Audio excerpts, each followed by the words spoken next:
this class, we are going to learn about the same continuation which we have discussed in previous class. So, which is the indirect election. So, indirect election is an election where the voters will be the elected representatives of people. So, the elected representatives of people will become voters and they will elect the other kind of legislative people. So in this process, people or when people are electing a particular representatives and these representatives are later electing another representatives. So the system of voting process is called indirect voting. So people are indirectly voting because the representatives of people are voting here. So hence, in that indirect election, we have seen that indirect election occurs with the Rajya Sabha members as well as the members of council in a particular state. So along with these people, even election of president and vice president of India is an indirect election. So in this country, president and vice president are elected indirectly. So people will never go to polling booth and vote for president and vice president. Other than that, the representatives of people will elect president and the vice president of India. So, so the president and vice president of India are elected indirectly. So here the president of India is elected indirectly by members of an electoral college. So what is this electoral college? So, so let us see how President of India is elected, or President election is said to be indirect election. So one thing is clear that people of India will not vote directly for president. Hence it is an indirect election. So how this indirect election of president will happen? So it happens through a electoral college. So what is this electoral college? So it is a electoral body or a voting body which only forms during the election of president. So whenever there is a notification for election of president, then this electoral college will be having lot of importance. So what is this electoral college? So it consists of elected members of both houses of parliament. So that is, this electoral college consists of members of both houses of parliament. That is, members of or MPs of Lok Sabha and Rajya Sabha are members of this electoral college, and elected members of legislative assemblies of the states. So along with these MPs of Lok Sabha and Rajya Sabha, even the MLAs of legislative assemblies of the states are part of electoral college.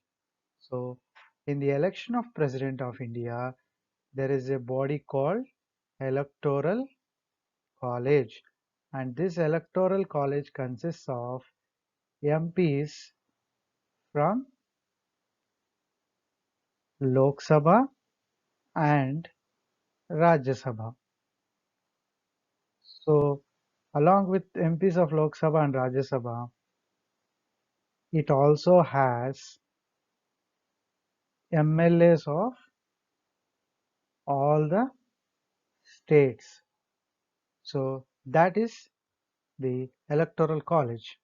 So including the National Capital Territory of Delhi and Union Territory of Pondicherry.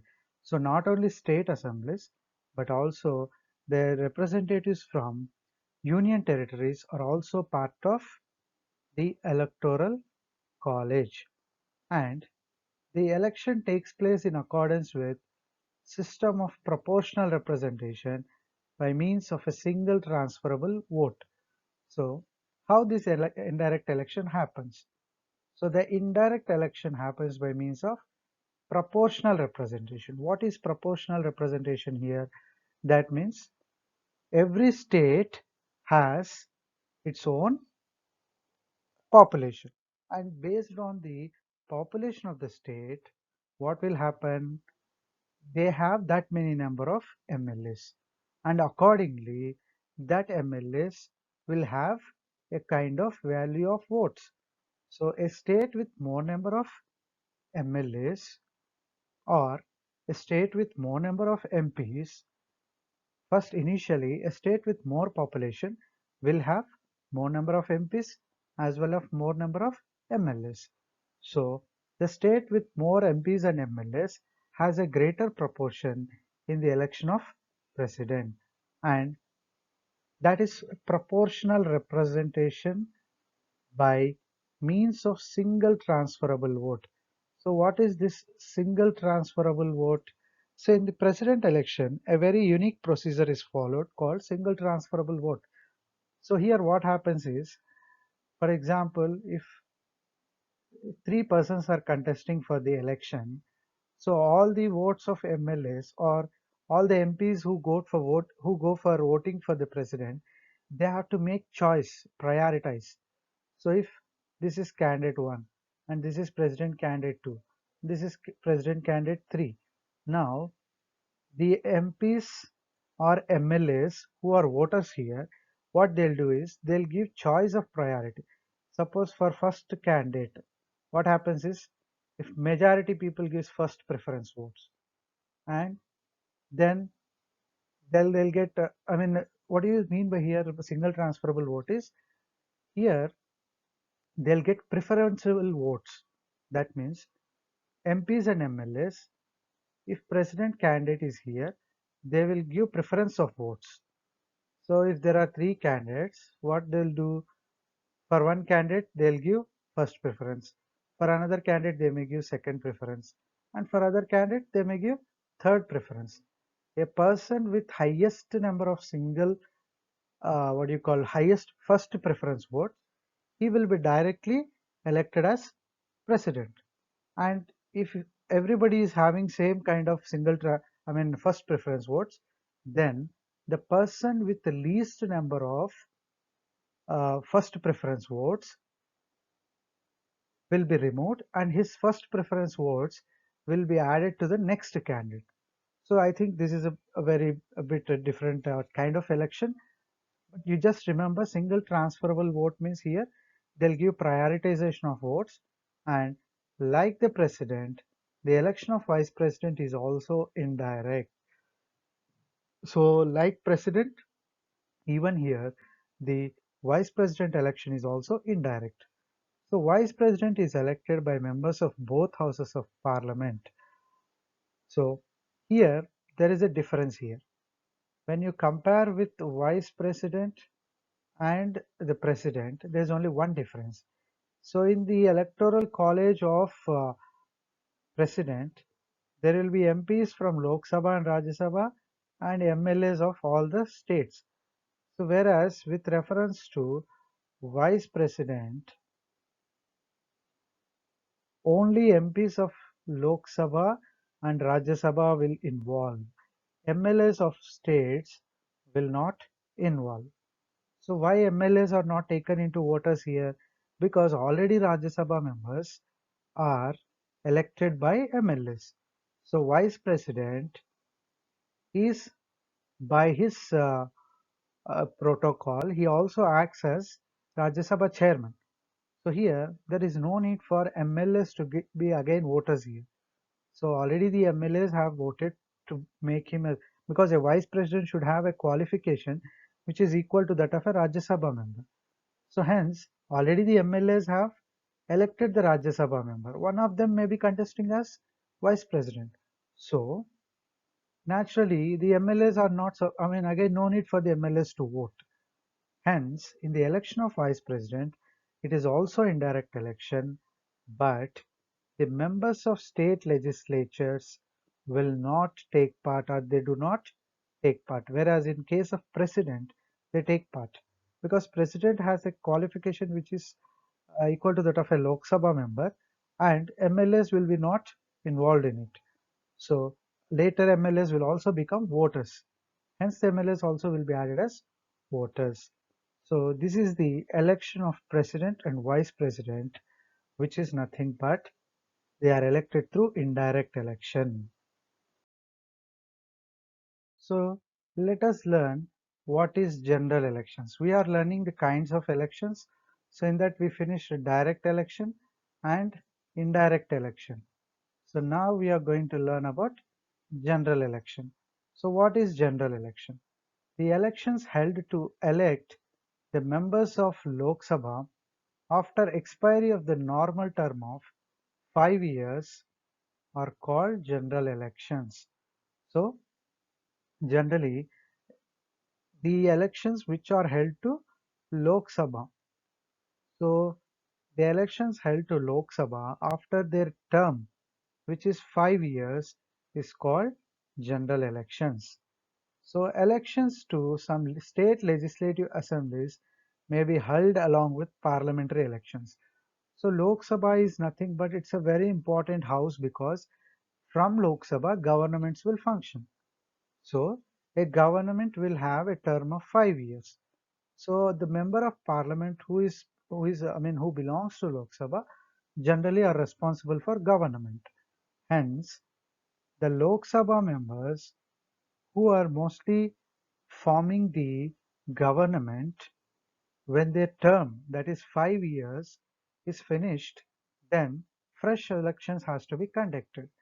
That fresh elections after the expiry of general 5-year term for Lok Sabha is known as general election, and this general election can also be having for state assemblies. Not only to Lok Sabha, but also state assemblies can also have this general elections.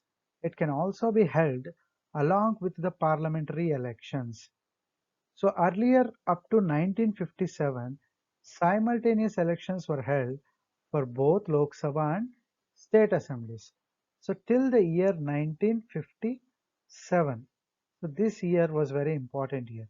So till this 1957 year, general elections to both state assemblies as well as parliament, especially the Lok Sabha, were held simultaneously. That means if Lok Sabha has finished its term, automatically a state term also would finish because the elections happened for both parliament and state elections at the same time. So a state assembly would complete 5 years term at the same time when the Lok Sabha completes its 5 years term. This was happening till 1957. But what happened later? However, on account of an early dismissal and mid-term elections, the two got gradually separated. For example, if Lok Sabha finished its 5 year, Lok Sabha was in its third year, and you take Andhra Pradesh is also in its third year.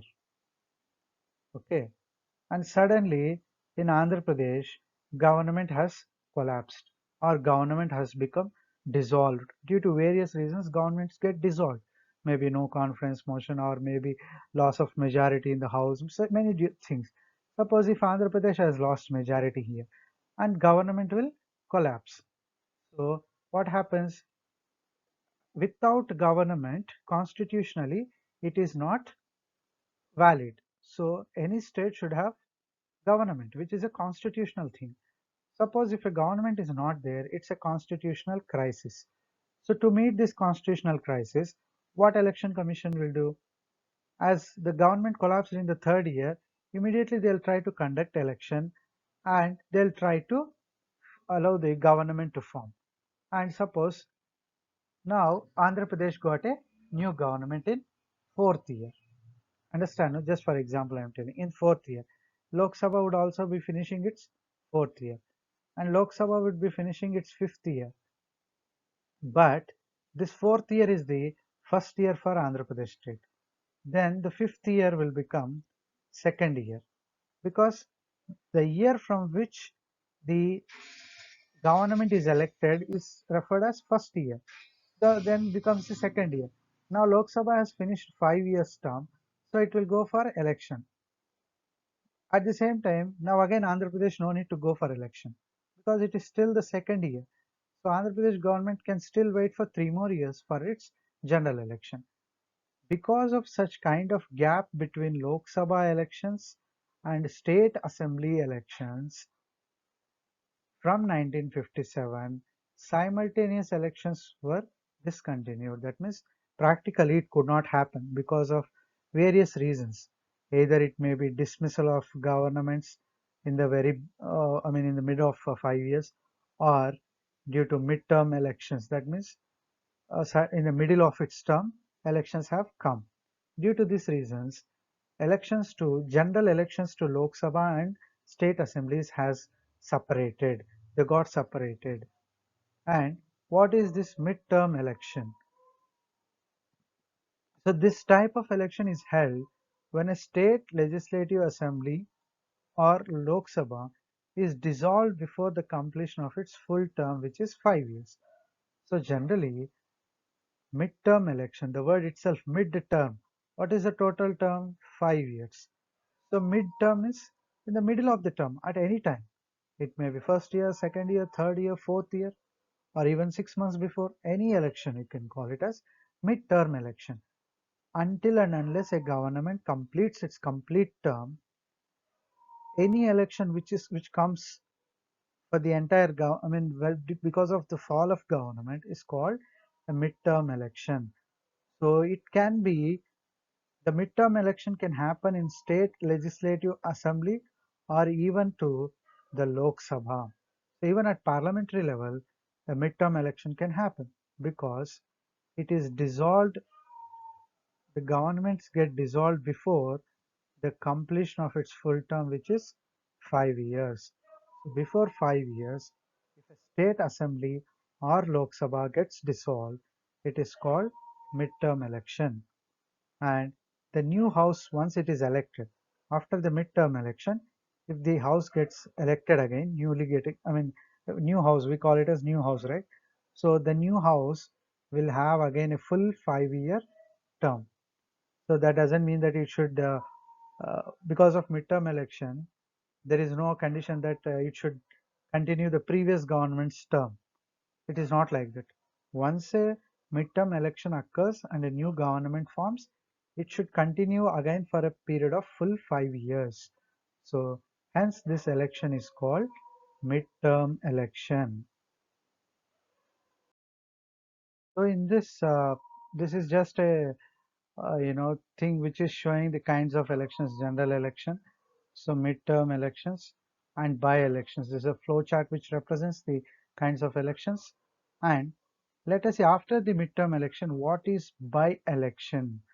So when a seat held by any member of legislative assembly in the central or state falls vacant. So remember this condition. The seat must fall vacant. For a by-election, it is not the complete government. So any member of assembly or Lok Sabha, whatever it is.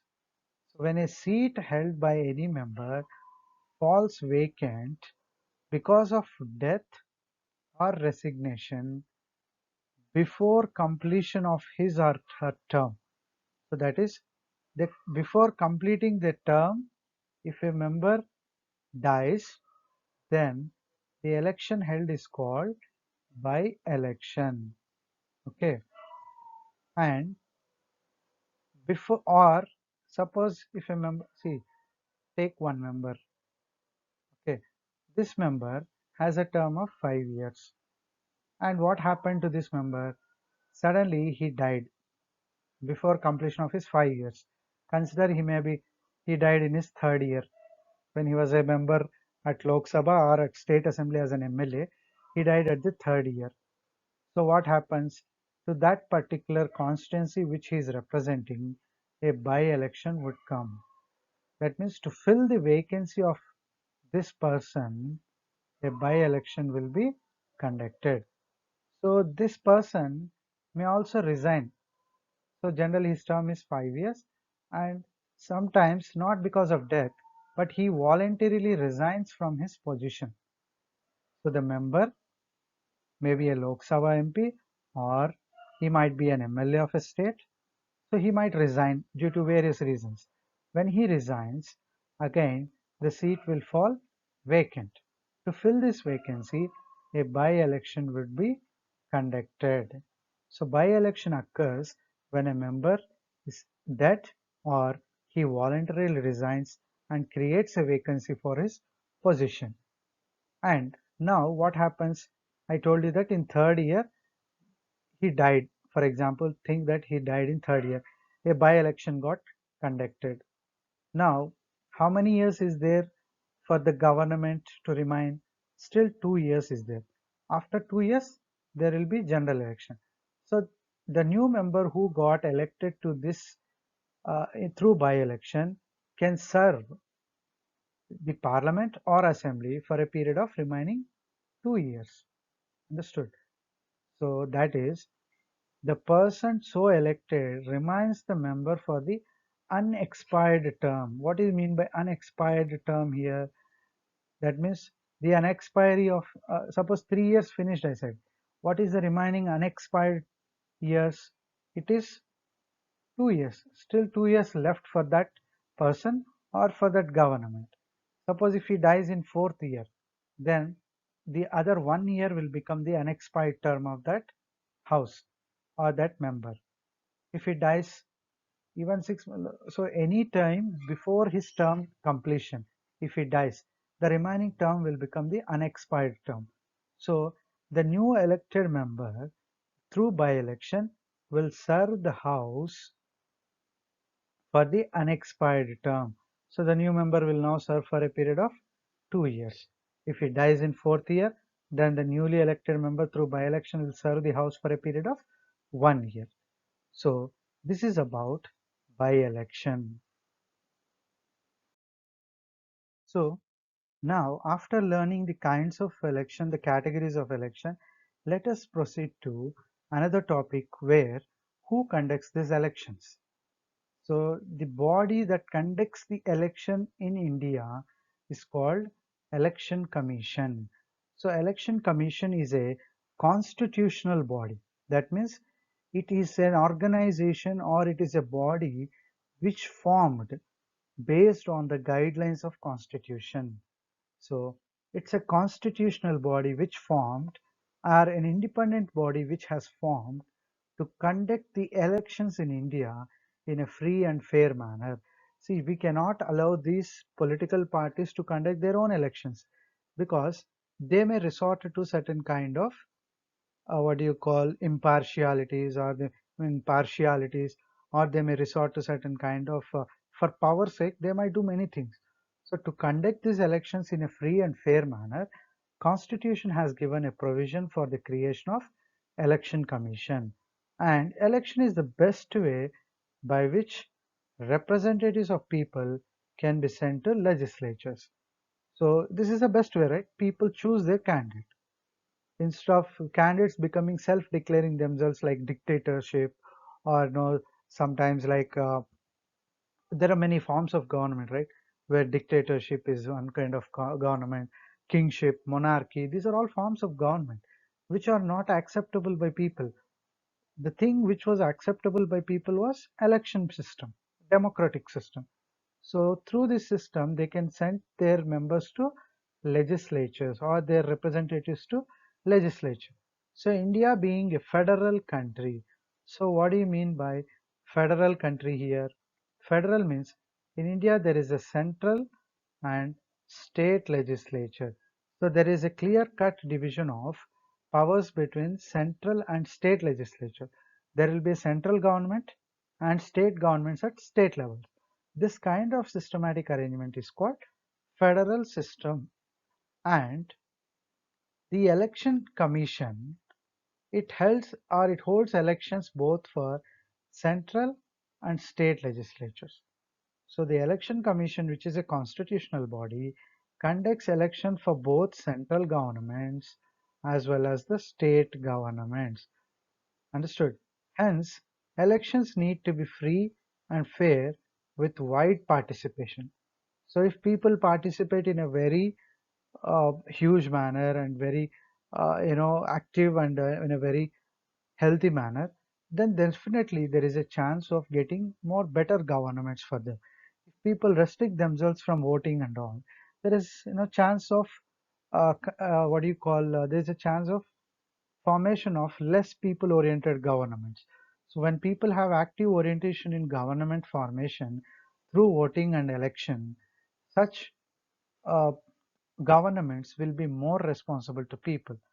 Keeping in view the great impact and significance of the elections, Constitution has made detailed provisions of free and fair conduct of elections in Part 15 from Articles 324 to 329. So it is nothing but, so you know that Constitution has certain parts and articles. So in Part 15 we have from Articles 324 to 329. So these things discuss about the conduct of elections by Election Commission in a free and fair manner. That means without any partiality, without any biased conditions, the Election Commission is supposed to conduct elections. And all the guidelines and rules how the election should be conducted were provided in Articles 324 to 329. And this has been, the Election Commission will do that. As per the constitutional provisions, Election Commission will conduct elections for both central and state governments. And what does this Election Commission composed of? So the composition of Election Commission. See, Article 324. So 1 to 6 clauses. Okay, these are all the uh, I mean, sub areas of a article clauses. So in Article 324, clauses 1 to 6, it deals about the composition of election commission. So what does this election commission has? What exactly this commission has? So it has, so that is dealt in Article 324 and clauses 1 to 6. So they deal about the composition of election commission. So even other related issue of the composition will also be included in that article. So the chief election commissioner stands at the top in election commissioner.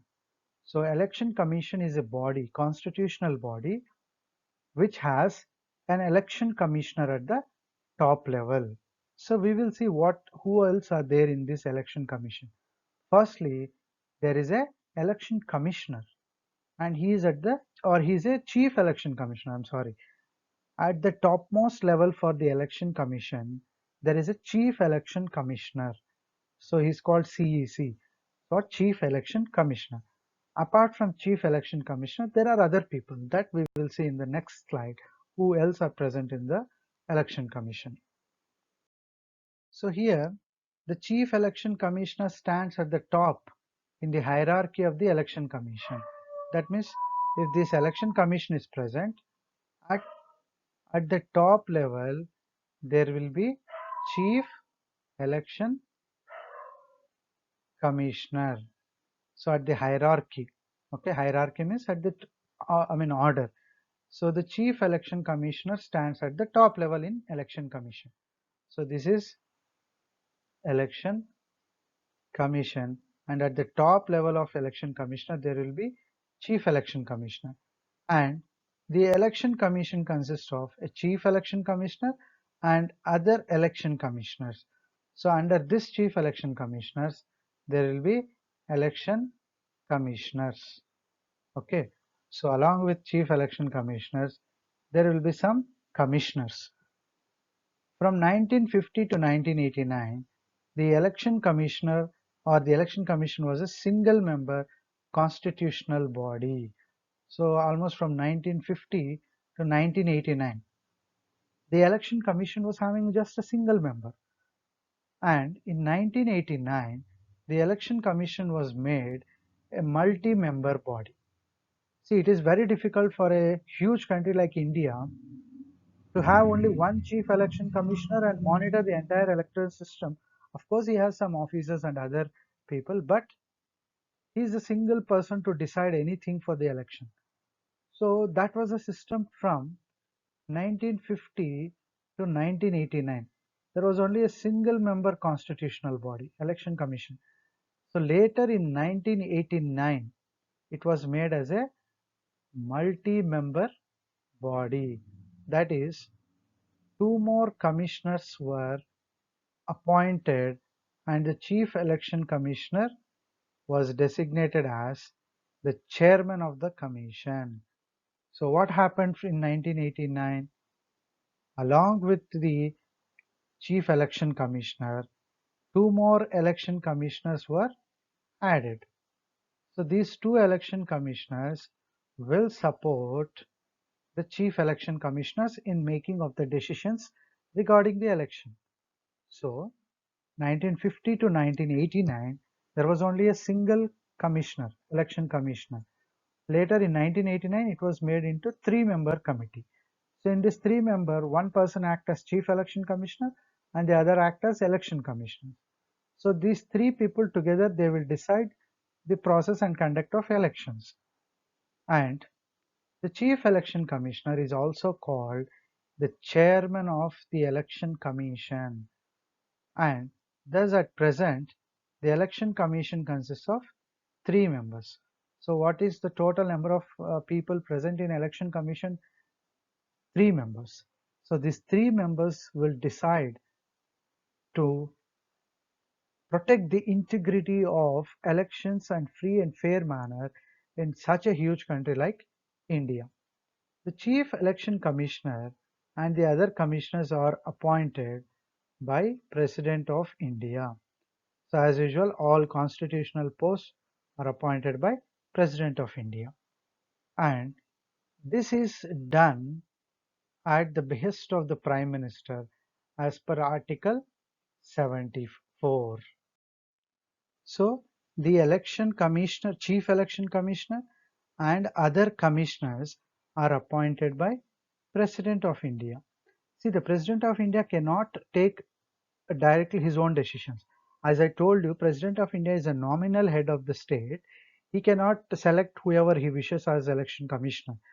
So, chief election commissioners and the other election commissioners are selected or appointed at the behest of Prime Minister. So, what do you mean by behest of the Prime Minister? As per Article 74, behest means at the order or command. Okay, so the Prime Minister generally suggests a name, and then the Chief Election Commissioner and other such commissioners will be appointed by President. So that doesn't mean that Prime Minister can decide his favorable candidate as Chief Election Commissioner. So there will be some qualifications required for this, and if somebody is really fulfilling those qualifications, then these election commissioners will be at the behest of the Prime Minister as per Article 74 with some restrictions to this political body at the behest of the Prime Minister. That means at the order or command, the President of India will appoint the chief election commissioner as well as the commissioner. And the regional election commissioners are also appointed by President in consultation with the election commission.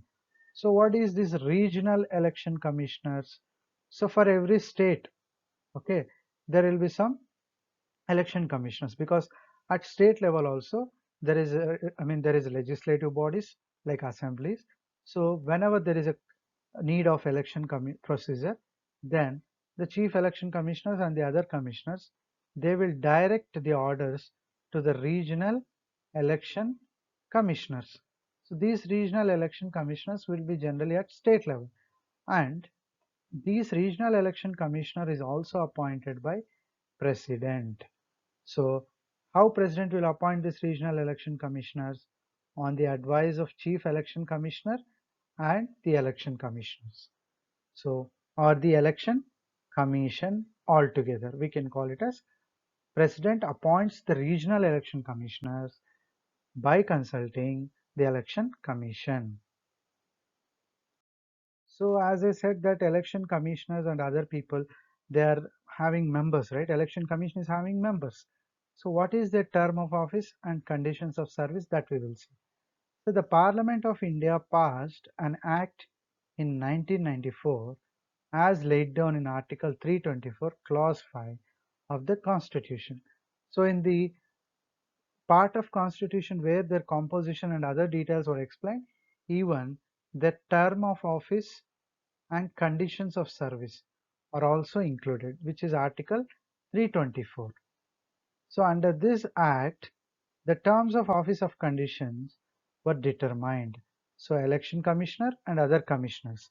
So all their term as well as their conditions of service were determined by an act passed in 1994. So in 1994, Parliament of India has passed an act to, see, Constitution will say to lay terms and service conditions. The duty of Parliament is to decide or to frame the rules and service conditions of this election commission. So under this act, the terms of election commissioner and other commissioners, sorry, the terms of chief election commissioner and other commissioners were also determined. So their term is for a term of 6 years. Okay, the term of a election commissioner, chief election commissioner or election commissioner, take anyone. They can, once they enter into election commission, they can serve for a period of 6 years. So during this tenure, if they attain the age of 65, they shall vacate office on the day of attaining the age. So what is the term of an election commissioner, whether it may be chief election commissioner or a election commissioner? It is 6 years. And what is the age limit? 65 years. So till 65 years, the election commissioner, I mean, any the persons, generally these election commissioners and also they'll be, so IAS officers. Okay, so generally they'll be promoted to that level kind of post, senior most bureaucrats. They'll be taken for this kind of posts.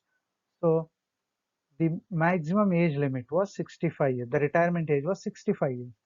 So if they reach the age of 65 years, even though they do not finish 6 years term, they should retire. They should come out of the office.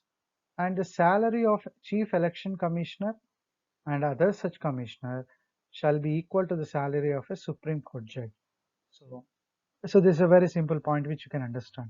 Supreme Court judge and chief election commissioners and other commissioners' salaries are equal, and they're also entitled to the pension after retirement. So they have pension benefits. And any difference of opinion between chief election commissioner and the other commissioners shall be decided in favor of majority opinion. So what does this point mean? That is difference of opinion. For example, okay, suppose if they wanted to conduct an election in particular place, chief election commissioner says, no, why don't we wait for some more days so that we can conduct. Or not many cases there will be many kinds of opinion difference between election commissioners. So chief election commissioners will have he might have one opinion, the other two commissioners will have another opinion. During this kind of situation, what will happen? Earlier, only Chief Election Commissioner was there till 1989. So whatever he does, it used to prevail. But now, two more commissioners were added. So now what happens?